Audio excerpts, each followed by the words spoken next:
Hello, नमस्कार, आदाब, सत श्री अकाल और सलाम अलैकुम। मैं हूं मोहम्मद अहमद काज़मी।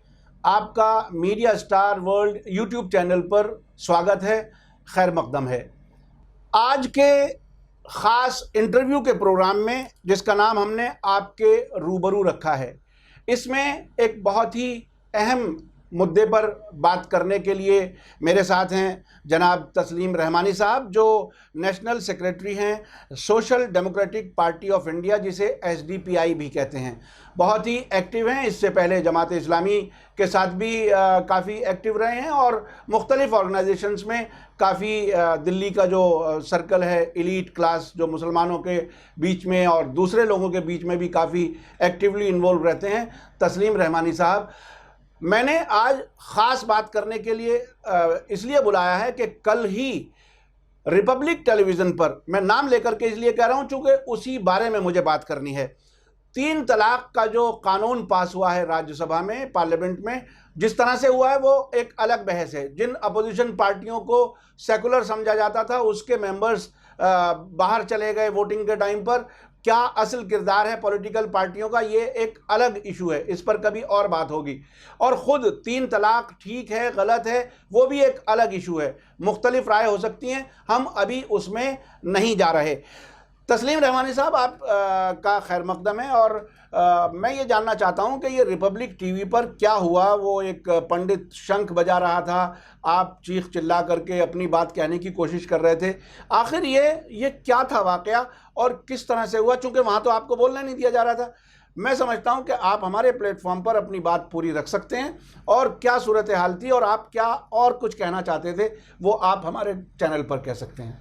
बहुत बहुत शुक्रिया काज़मी साहब, आप एक बड़ी खिदमत अंजाम दे रहे हैं। कल दरअसल उनके यहाँ जो डिबेट्स होती हैं सब प्री प्लान्ड होती हैं, ऑडियंस भी प्री प्लान्ड होता है और पैनल भी प्री प्लान्ड होता है। वहाँ उन्होंने 2 पंडितों को बुला रखा था, 2 इस्लामिक स्कॉलर थे। मुझे भी उन्होंने इस्लामिक स्कॉलर कहने की कोशिश की, मगर मैंने कहा कि नहीं, मैं इस्लामिक स्कॉलर नहीं हूँ। और मुझे लग गया कि यहाँ पर सब कुछ बीजेपी का मैनेज शो है। तो वहाँ पंडित जी एक शंख लिए बैठे थे और उन्होंने जैसे ही बातचीत शुरू हुई और वो एक मोहतरमा हैं निखत अब्बास साहिबा, वो केक लेकर आई थी खुशी का इजहार करने के लिए।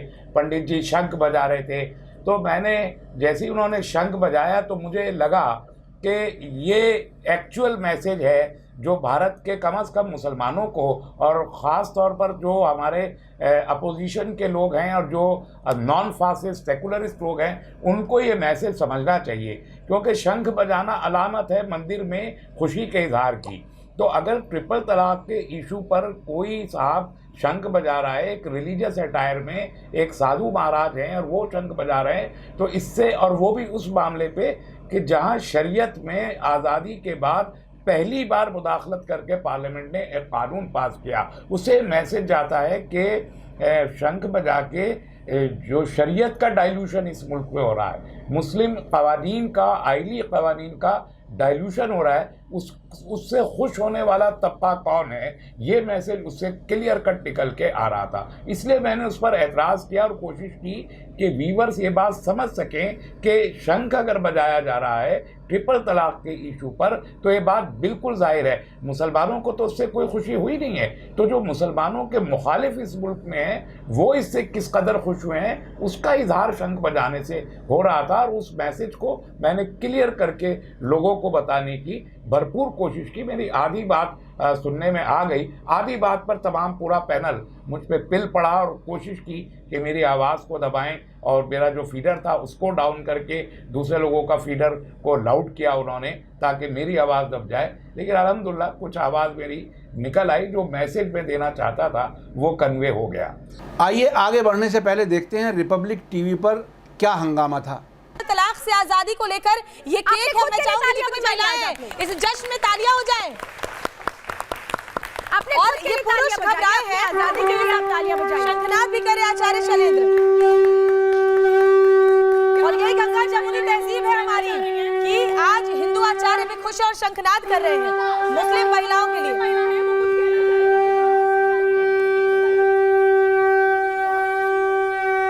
और शाजिया बहुत अच्छी बात इस वक्त कह रही थी। शाजिया कह रही थी कि डर क्यों रहे हैं और उनके माँ पे क्या गुजरती है। शंख बजाया और सारे देश को देखना चाहिए कि मुस्लिम पर्सनल लॉ बोर्ड में, मुस्लिम बोर्ड में नहीं, मुस्लिम शरीयत में जब पार्लियामेंट और भारतीय जनता पार्टी मुखालफत करती है तो शंख बचते हैं। ये है मतलब पूरे देश को, सारे हिंदुस्तान के मुसलमानों को ये बात मुसलमानों को समझनी चाहिए कि शरीयत। अच्छा, इससे पहले भी आप चूँकि कई बरसों से टेलीविज़न डिबेट्स में जाते हैं, अक्सर ऐसी सूरत हाल अब होने लगी है, जैसा कि हम सब देख रहे हैं, पूरा मुल्क देख रहा है।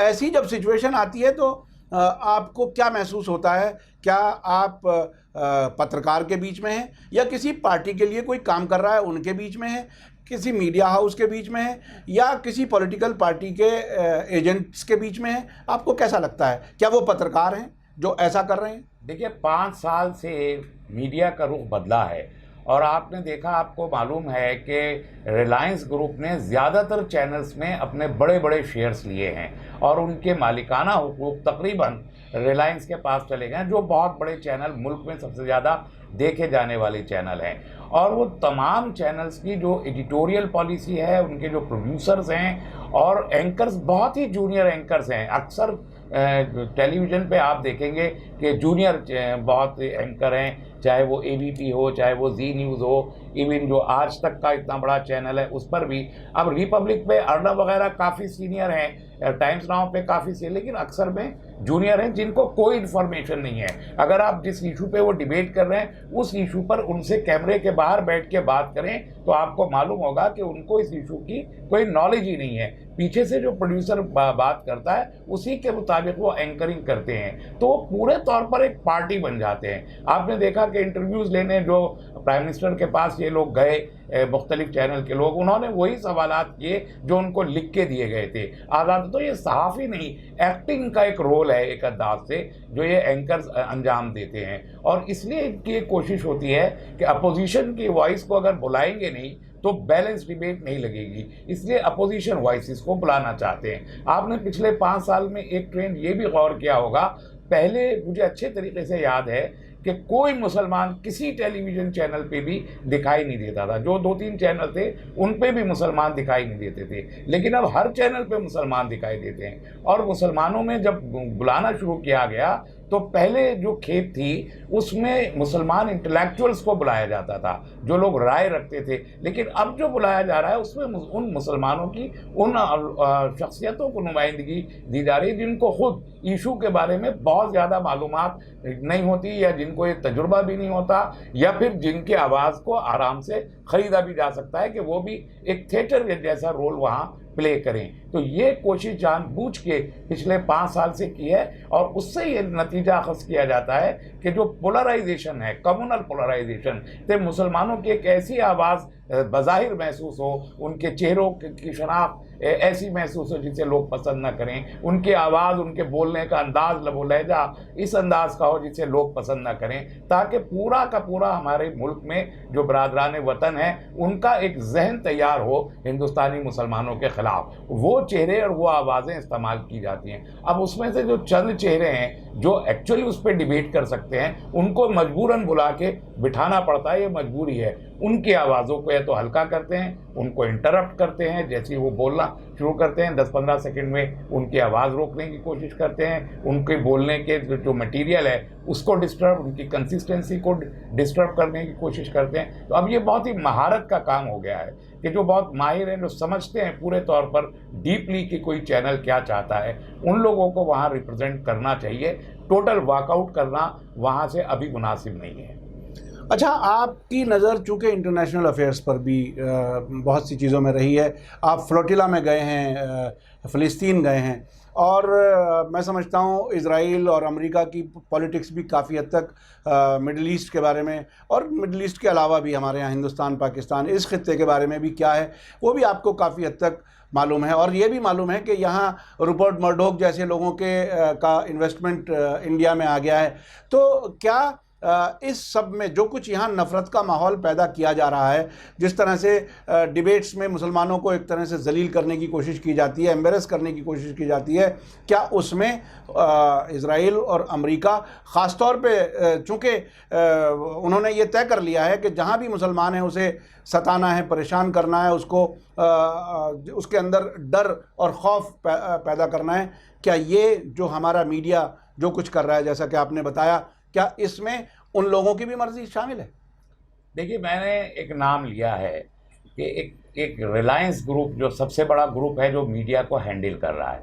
अब रिलायंस के जो ट्रेड रिलेशंस हैं, वह जो गैर मुल्की ट्रेड रिलेशंस हैं, वो किसके साथ हैं, या जिसे हम एफडीआई कह रहे हैं। पिछले दिनों एफडीआई बहुत कम हुई है, टोटल एफडीआई 17% रह गया, फॉरेन डायरेक्ट इन्वेस्टमेंट, और उसमें मैक्सिमम शेयर इजराइल का है, और उसमें भी जो लोकल हमारा इंडियन शेयर है वो रिलायंस का है सबसे बड़ा।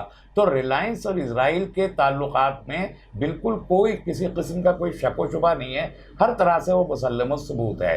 तो ये जो हमारे टेलीविज़न चैनल हैं, जो बिग मीडिया हाउसेज हैं, जिनको गवर्नमेंट फेवर कर रही है, गवर्नमेंट बाकायदा डिबेट्स के टॉपिक्स तय कर रही है और डिबेट के पैनलिस्ट तय करके भेज रही है, डिबेट्स को कैसे कंडक्ट करना है बाकायदा उनके डिपार्टमेंट इस पर काम कर रहे हैं। तो यकीनी तौर पर इन फोर्सेस का, जो फॉरेन फोर्सेस हैं, जो इस मुल्क में, इस सारी दुनिया में एक गैर एलानिया जंग इस्लाम के नाम पर छेड़े हुए हैं, जिसे उर्फ़ आम में हम इस्लामोफोबिया कहने लगे हैं। तो इस्लामोफोबिया को प्रमोट करने वाली फोर्सेस हमारे मीडिया को कंट्रोल कर रही हैं, चाहे वो इलेक्ट्रॉनिक मीडिया हो या वो प्रिंट मीडिया हो। अब हमारे पास सोशल मीडिया एक ऐसा चैनल बचा है, एक ऐसा रास्ता कि हम अपनी आवाज़ सिर्फ उसके ज़रिए ज़्यादा तेज़ी से निकाल सकते हैं, क्योंकि वहाँ कुछ ना कुछ इंडिपेंडेंस है। जब तक भी है हम उसे इस्तेमाल करें, अदरवाइज़ ये यूरोप और इजराइल की जो मुदाखलत हमारे मुल्क में, कि हमारे तमाम इम्पॉर्टेंट सिक्योरिटी इंस्टॉलेशंस तक आज मुसाद के और इजराइल के हाथों में हैं, और वही तमाम हमारे राज इजराइल के हाथों में, इतने ज़्यादा ताल्लुकात हमारे गहरे हुए हैं। जाहिर है कि उनका मकसद ये है कि आलमी सतह पर मुसलमानों को बेसरो सामान करके घेटोज़ में पहुंचाने की कोशिश की जाए।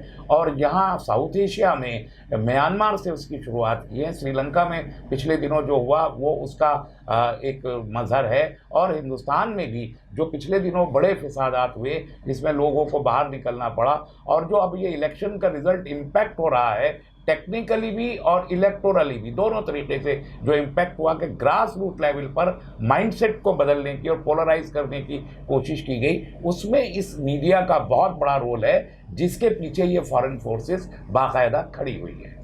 अच्छा, ऐसी सूरत हाल में जब इतने दिन ब दिन वाक़यात भी बढ़ रहे हैं, मीडिया का जो रोल है वो आपने अभी बताया, और फॉरेन फोर्सेस भी यहाँ पर बाकायदा अपने राय मशवरे के साथ, अपने फॉरेन डायरेक्ट इन्वेस्टमेंट के ज़रिए और हर तरह से इन्फ्लुएंस कर रही हैं, और ख़ुद जो ज़ायनिज़्म का नज़रिया है वो आरएसएस के बहुत नज़दीक बताया जाता है। तो ऐसी सूरत में मुसलमान जो टेलीविज़न चैनल्स पर जाते हैं उन्हें कैसे बिहेव करना चाहिए, और जो अच्छे सेकुलर जहन के जर्नलिस्ट भी हैं पूरे मुल्क में, जिनकी आवाज़ कम से कम तर की जा रही है, उन्हें कमज़ोर किया जा रहा है, उनको क्या करना चाहिए ऐसे हालात का सामना करने के लिए और मुल्क को वापस भाईचारे की तरफ लाने के लिए?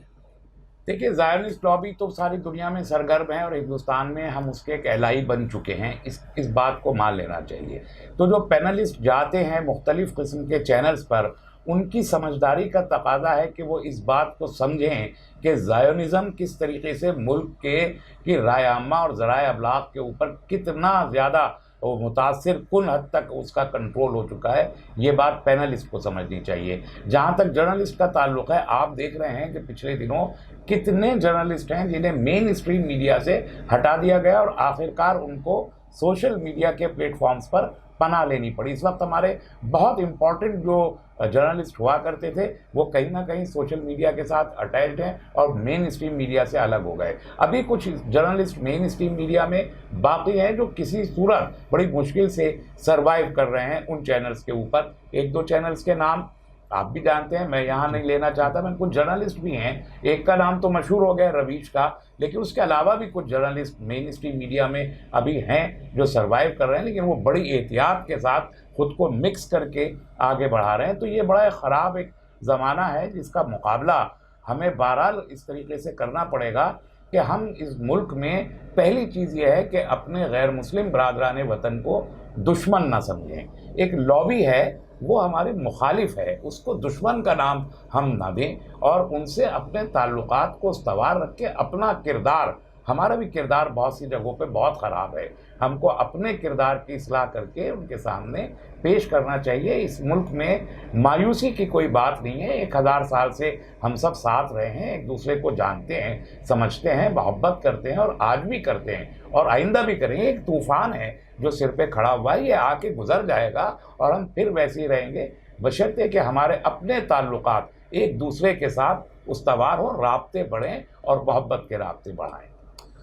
बहुत बहुत शुक्रिया रहमानी साहब, आपने बिल्कुल दुरुस्त फरमाया कि हिंदू मुसलमान और सुन्नी शिया और सभी को इत्तेहाद के साथ और मोहब्बत के साथ रहना चाहिए। और ये भी बात तय है, ये पूरी दुनिया के स्कॉलर्स और सब इस बात को मानते हैं कि जो भी समाज को बांटने की बात कर रहा है वो समाज का और देश का दोस्त नहीं हो सकता, सिर्फ दुश्मन हो सकता है। और बाहर के जो दुश्मन बैठे हैं उनके साथ मिलकर के जो कुछ हो रहा है वो हमारे आपके सामने है।